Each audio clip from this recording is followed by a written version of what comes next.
Oh, ng kadaya-daya. So para ma-achieve nyo yan, syempre, yung mga products natin.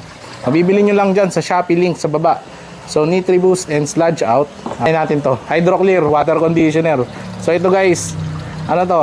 1 gallon of water, 1 drop lang. Ayan. Ganyang katindi yan. So nilagyan ko ng konting blue kasi gusto niya blue eh. Ayun, pero guys, ano lang yun, coloring lang yung blue na yun. So kahit hindi color blue yung water conditioner, okay lang. So ako ganito yung kinuha kong kulay. Ayan, para sa inyo.